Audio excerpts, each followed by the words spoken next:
Hi all, welcome to module P7. In this module, we'll be doing some basic interactions with the DBMS. We'll be using the DBMS via typical management console, a web-based management console. In this case, the console is called adminer, but similar consoles are phpMyAdmin for MySQL and say RockMongo for MongoDB.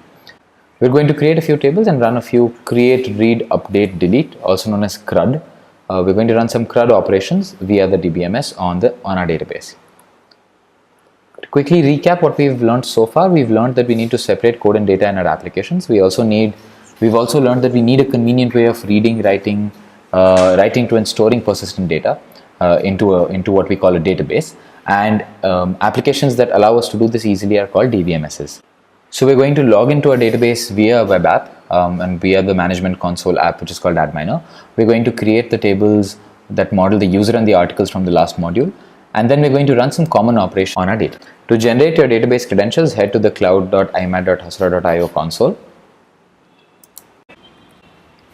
So I click on create database credentials and I get the credentials to access my database. To head to the database console, click on this link. I have to copy my credentials here. So let's get the username.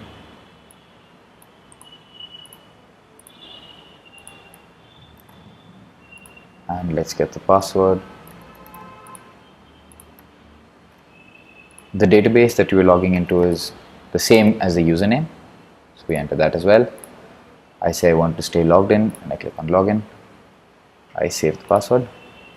Now you can see that we have access to a database. So we already have a database, and our database is called, in my case, Coco98. Let's create a new table. So let's start off by creating a user table. So table name is called user. The first column is an ID, and I'll let the ID be an integer. Most databases, especially relational databases, have an option of making a column auto-incrementing. And auto-incrementing means that the value of ID will keep increasing whenever a new row is inserted. And so we'll see how that works in a bit. And then I'll have a username, which will be a text column.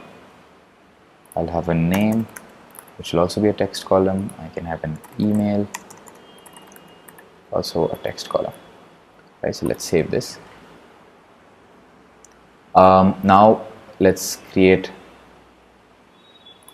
So we can see that the structure of the table is that there is an ID, username, name, and email. These are the columns, and you can see the types of the columns. Let's add a primary key, and a primary key will allow us to identify a particular row in this table uniquely. Now, people might have usernames that are the same or the names that are the same, and people might even have similar emails, right? But I want the ID to be unique. So because the ID is unique, we'll create a primary key on the ID column. So I add an index and I say index type is primary. I set the column to ID and I save it. And so now I have a primary key. You can see that in the indexes list, there is an index called primary key, which is the ID column. Let's try to insert some data. I won't insert anything in the ID, right? And because by default it will increase automatically. I'll set the username to Coco98, my name is Gopal, right? And I save this. You can see that a row has been added and the ID is set to 1 automatically. Let's create a new item, and let's say user2 at user2.com. Save this. Once you save this, you'll see that the ID is automatically set to 2, right? So this is because it's auto incrementing. So we added 2 rows in this. Now let's create a new table called the article table. So I go back here and I click on create table, and I'll create a table called the article table, right? And let's say ID, which is again auto incrementing. Let's set the title of the article, which is a text, and content of the article, which is again text. Let's say that the article is an author, which will use the ID, which is an integer, right? So this is the author of the article. This should ideally come from the user table. Let's save this. Let's make ID the primary key for this table too.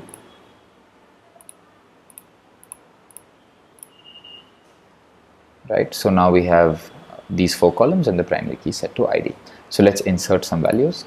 So I won't insert an ID for the article. I'll say this is article 1, this is my first article, right? And let's say the author ID is 1 and I save this, right? So I have a element in the article table. I have a row in the article table. Let's try to insert another item. So let's insert another article. This is also called article 1 and this is my first article by a different user, right? And let's say this author ID is 99 and I save it. So I have 2 articles and I have 2 users, right? But obviously the problem is that I have an article and this article's author does not actually exist in the author table, right? So the author, there are only 2 authors, 1 and 2, but there's no author for there's no author called 99.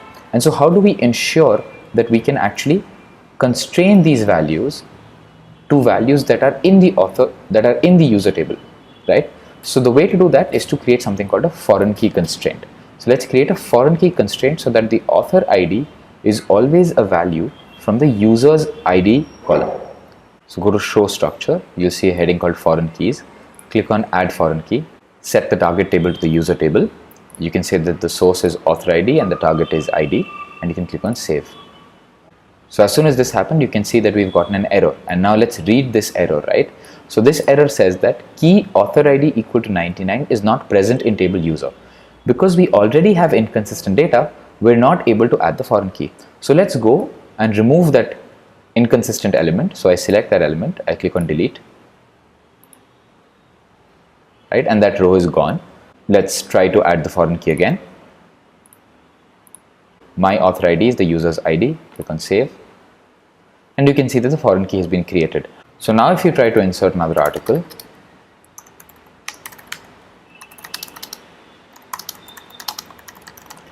and insert a random author ID, let's say 99, and you try to save it, you'll get an error. And the error says insert or update on table article violates the foreign key constraint, article author ID foreign key, which is the name of the constraint that the database has given to your foreign key constraint, right?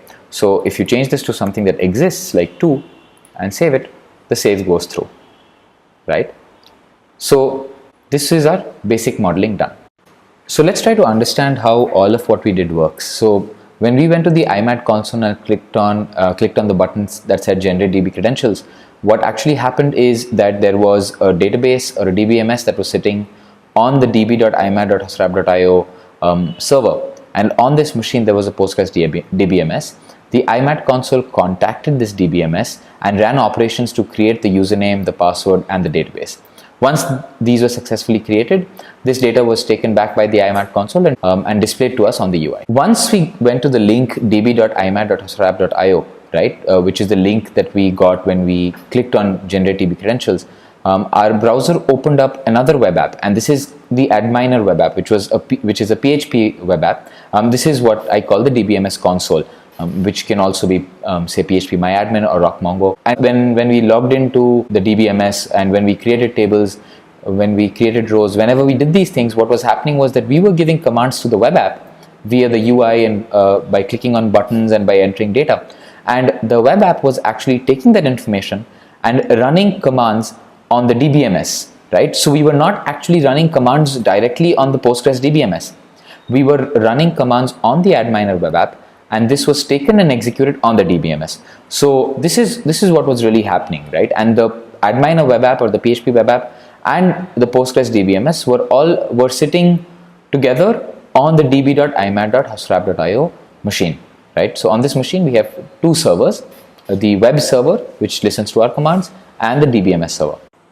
You can also run this entire system locally by installing the Postgres DBMS on your system and by installing Adminer, which is the DBMS console on your system. There are various installation guides. I have provided links of the official guides for installing on Windows, Mac, and Linux. You will also then have to install Adminer. Adminer is a very simple PHP application. So to install Adminer, or rather to run Adminer, you will need to install PHP and Apache on your system. Just Google for how to install Apache and PHP on Windows or Linux or Mac, and you'll find several very useful guides to getting this running on your system. A few important topics that we just briefly touched upon, about which we'll get into more detail later, are primary keys, nullable columns, and default values for columns. So we'll go into more detail about each of these things in the next module. In the next module, we are going to add categories and tags, and then we're going to look at what SQL is. After that, we're going to connect our application to the database that we've made, and we're going to fetch our article data of our web app from this database.